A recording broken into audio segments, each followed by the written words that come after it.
Hi, ladies and gentlemen. Ash and Tiffany here, and we just got done watching Sharknado 3 because of obvious reasons. We won't say the tag title of the.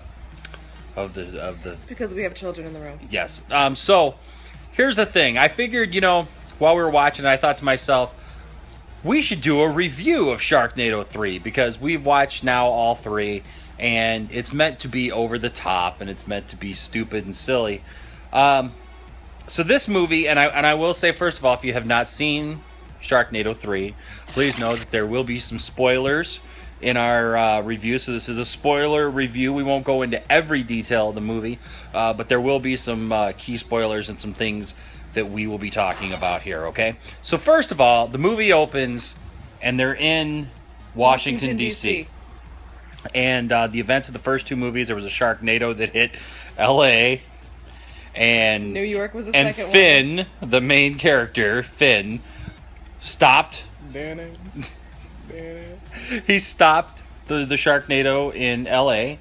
And then in part two, there was a Sharknado in New York, and his now it's his wife, his ex. But Tara Reid's character, April, she lost her hand in the last one, early on, in the second movie, with a gun in the hand. They were on an airplane, and the Sharknado hit. They didn't have snakes on a plane. They had sharks on a plane. And the shark came through the open door and bit her arm off. And so at the very end, like, this is supposed to be like, what was it, like a day or two later, at the end of that second movie? Yeah, because she was. And so they're fighting off, and they just happen to be on the top of the Empire State Building, and a shark comes down. Finn kills it.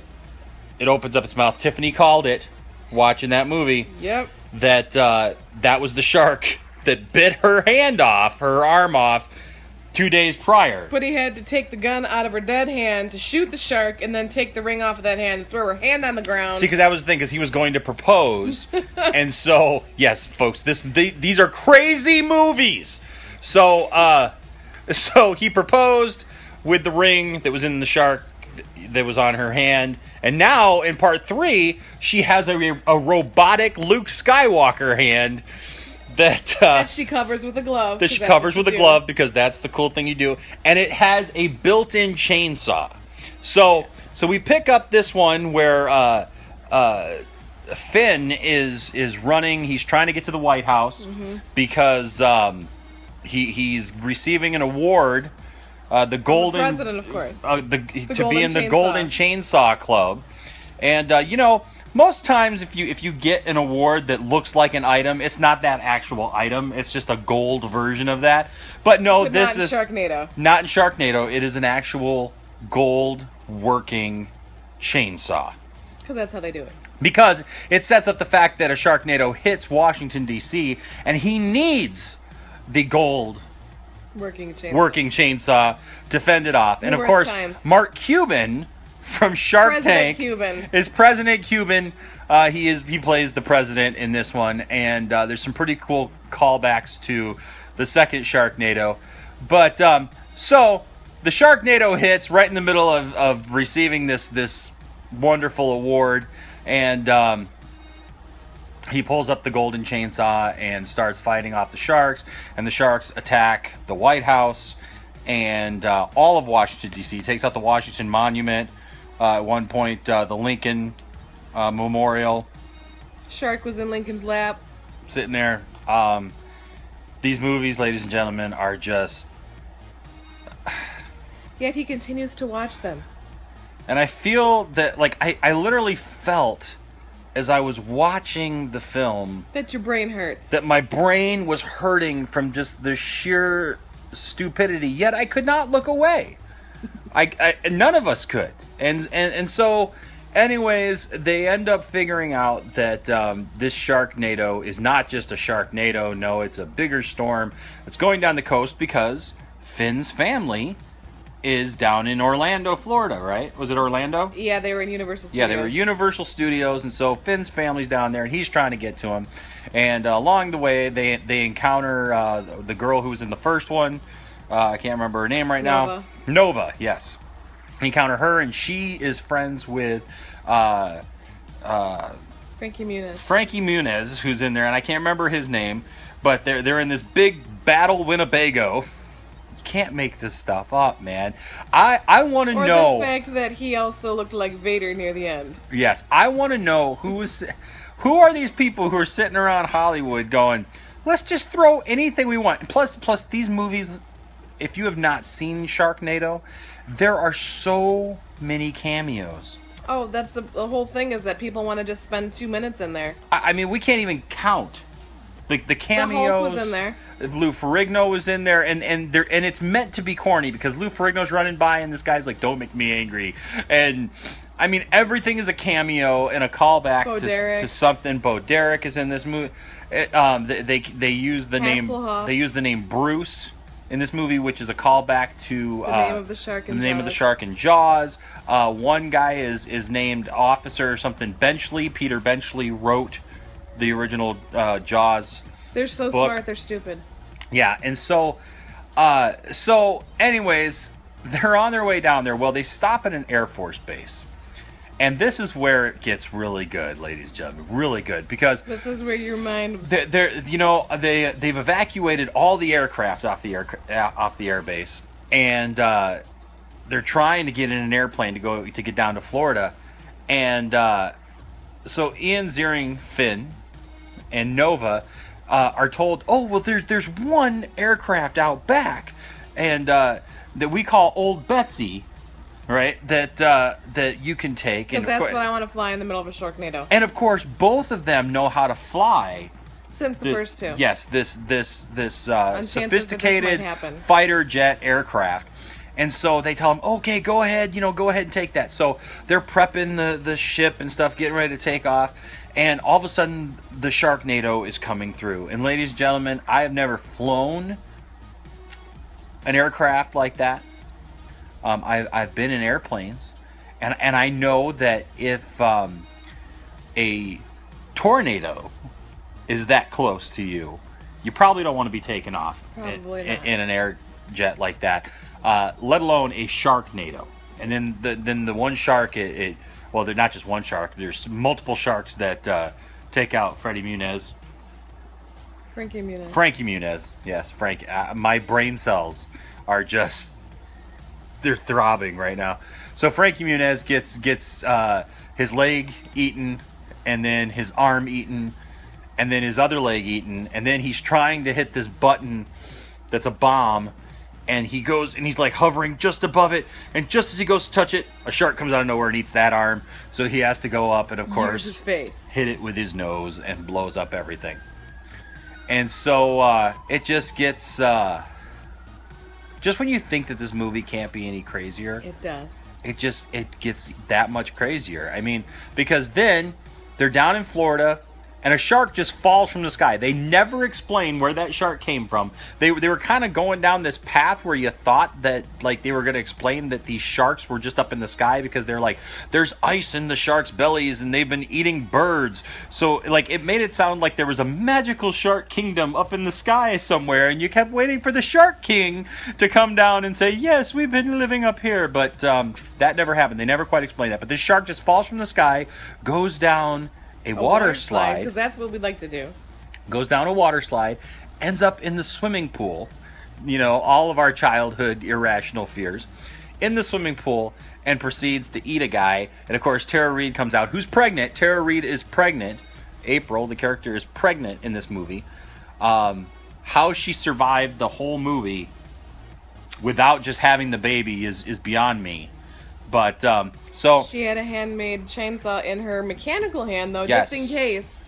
In her Luke Skywalker hand. Yes. And so she keeps fighting it off. Bo Derek is her mother, and doesn't like Finn very much. Doesn't like anybody very much. She's kind of a jerk in this movie. So and then there's this whole subplot with Finn and April's daughter, and she meets this guy, and all this stuff happens. Anyways, it gets down to the end, where the end of the movie is less and less about the sharks and gets really confusing.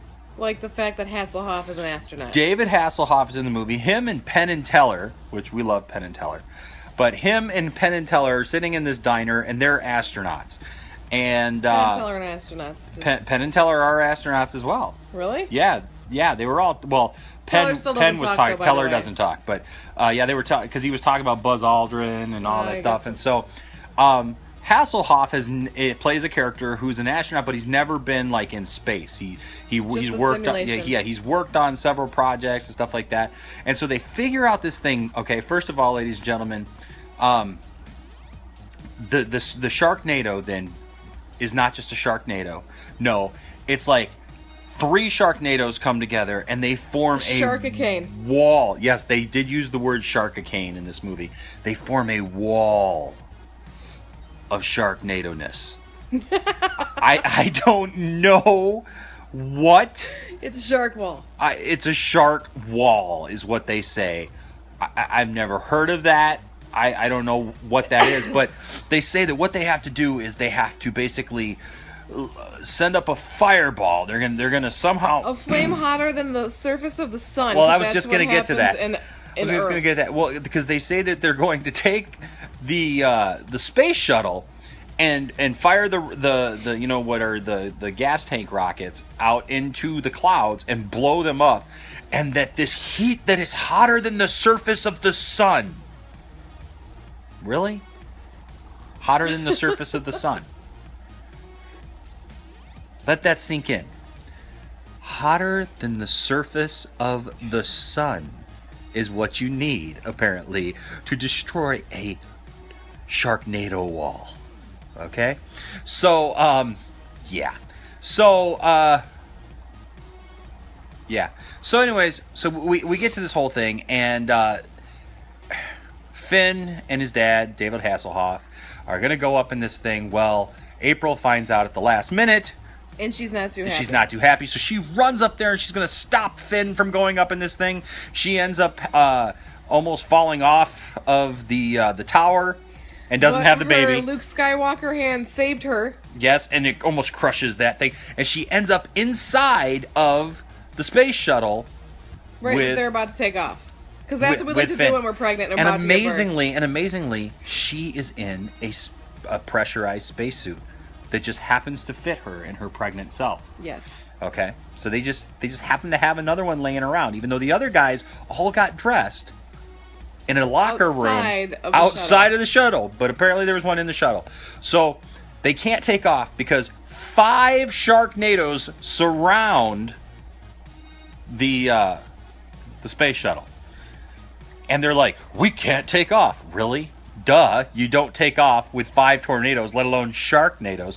So then Nova, the girl from the original that got cut out of the shark. Yeah, airplane thing earlier. She gets in another jet fighter and takes that up and apparently leads the way so that they she used the heat from the back of her jet. That's right. To stop the tornadoes from forming so that they could take off. Yes. So the space shuttle takes off, goes into space, and they're going to do this whole thing. Well, they get up there, it doesn't work. The sharks are still coming. It's going to take out everybody. I mean, people are running for their lives. The storm is all the way up to it's all up Graceland. Right, they allude but to... Hasselhoff knows somebody from Russia. Oh, yes. So Hasselhoff contacts somebody, and they bring up the 80s space program Star Wars, the Reagan-era stuff. And so they're going to... Surprised they didn't use anything with the voice of Kit. They are going to blast this laser down onto the planet, because they're in orbit now. And so it's not going to work. So Hasselhoff has to go outside the shuttle, go over to the space station where the laser is, like the satellite, right? Yes, and he has to fix it. All the while knowing, and now Tiffany knew, and he's got to do it. Tiffany knew that he was going to be sacrificing himself, right? Because this is his moment. Sacrifice the Hoff to stop the Sharknado. This is his moment to be his son's hero, and he is sacrificing himself to save the day. So he goes over there, he ends up doing that, blah, blah, blah, blah, blah. And then our greatest fears were realized. It blew up and the sharks are in space. The sharks fly and hit the space shuttle, get in the space shuttle. And they're alive. But what does Finn in space find? Hold on, okay, we're gonna hold on. Wait. The sharks are alive in the space shuttle, in orbit, in space, up there, okay? So Finn finds a present that Nova left him before they blasted off. And what is it? Oh, it's not just a chainsaw. It's not a golden chainsaw. No. It is a stinking lightsaber chainsaw. Because what else do you use to kill sharks in space? You gotta have a lightsaber chainsaw. That's what you gotta have. And so he starts slicing sharks to bits. Then a giant great white blasts through the side because his wife comes in and she's there with him in the cargo we have bay. to leave and go back to She's Earth. like, we gotta get back. We gotta go to Earth. We gotta get back to Earth. A giant great white busts through the side, eats his wife. He goes. I mean, the entire space shuttle blows up. There's so many sharks flying into space that it breaks apart the space shuttle. He goes. Now they can't get home. Finn goes flying after his wife, Tara Reid. Ends up getting eaten by the shark in orbit, but he did it on purpose, and it shows him inside the shark looking for his wife. Dove into it. He dove into it, and they used the shark to ride it down on re-entry, so you see the shark getting all hot and everything on the outside. So because those don't blow up in the middle of re-entry NASA, with heat. NASA, if you're paying attention, know this. You don't need to spend millions of dollars on special plating and all that stuff for your ships. Sharks back into space. All you need is and sharks. And then you shoot the thing that the parachute. The parachute yes. goes through their blowhole or whatever hole is made because well, you're re-entering. Sharks don't have blowholes. He made a hole through the top. Yeah, I understand that, and that was disgusting. Yes. So he makes a hole. The parachute opens. And the burnt shark carcass is coming back down to Earth very nicely. Yes, and he lands and he's trying to find his wife. Can't find his wife. Gets out of the shark. He's looking all around. Sharks are falling out of the sky. When all of a sudden, he hears the chainsaw of his wife from her Luke Skywalker arm. The chainsaw is cutting to the side, and what finally comes through the side of the great white burnt shark? Not her hand, because apparently it was finally too much, and she had the baby inside the shark. And a little baby hand came out of the shark. That was the best part. It was a baby hand. It's a tiny baby hand. It's like, it's the baby. Dad, over here. It's like he delivered the baby through the shark hole. Oh my gosh. That's exactly what it looked like. It was very disgusting. He's covered in blood. The baby's covered in blood. Right? So he pulls his wife out through the shark. He grabs it and then grabs his wife's arm, pulls her out. And then because his name is Finn, they decide to name the baby after his dad. Hasselhoff. Guess what it is? Gil. Gil. It's Gil and Finn. It's Gil and Finn. And so everybody's reunited on the beach, right? Everything looks fine. Nova comes running up, and so does his daughter. Everybody is happy, and Nova's like, "Oh, look at my little goddaughter or godson." It was a boy. It was a boy. That's right. So everybody's happy, right? And then it shows Hasselhoff in space. In space. How did he get on the moon? How did he get on the moon? Oh, but you forgot to tell them that when they were we're getting there. Before the dad went out into space to save the day, yes. he gave his flight wings to his son to give to his grandson to say so he can always fly. Yeah. So that's what she was going to get. Did I mention Hasselhoff is on the moon? Smiling. I mean, we just had a whole movie called Gravity where Sandra Bullock was just like absolutely terrified of flying around in space without a ship or anything. Hasselhoff is just standing on the moon right next to the American flag. He's like, he had the capsule behind him. Maybe he could make it back for number 4. You know what? You're probably right. It had the moon landing thing on the back, yes. So, you know what? How much you want to bet he uses it to get back? In part 4. And we know there's going to be a part 4. And how do we know that, ladies and gentlemen? Because of how it ends. That's right. Tara Reid, goes to grab the wings that ended up being on the ground somehow. Yes, she sees them laying there on the beach, goes to pick them up, and a piece of the shuttle is coming down, and it's coming right towards her, and all of a sudden, it goes off. Oh, and by the way, she just gave birth to a baby. And she is wearing shorts and a tank top, completely flat stomach. Yes. How women does that happen 2 minutes after giving birth to a baby? I don't care if it's in a shark. The pressure It's coming back in. Sharknado. None of this makes any sense. I'm just saying. So then it ends. Shark babies or not. It ends with a thing where you can go on Twitter and hashtag either April lives or April dies and find out how. Sharknado 4 because they can. Yes. So, ladies and gentlemen, that is our review of Sharknado 3. Our minds are a gelatinous mess right now. Oh, and then after watching that, they showed that when they have an encore presentation on Saturday of this weekend, they also have Lavalantulas as a movie on Saturday following that. Spoiler alert, those are tarantulas that breathe lava. That yes, were that's in the description. From way back in the day, apparently. Tarantulas that breathe lava. Lavalantula. I don't even like spiders, and I want to see what's up with that. Okay, so that is our review of Sharknado 3. Oh, hell no. That's what it's called. And you can't, I'm sorry. You can't just say it. That's how you gotta say it. Sharknado 3. Oh, hell no.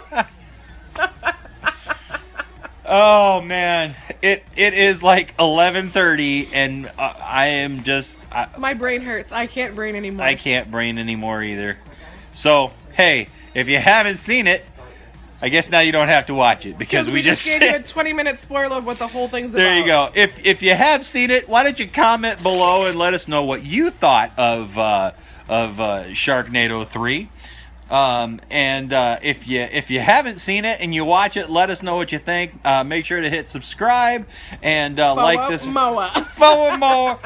Give us a thumbs up in the comment section or whatever, and maybe we'll do another review some other time. Maybe of Lavalantula.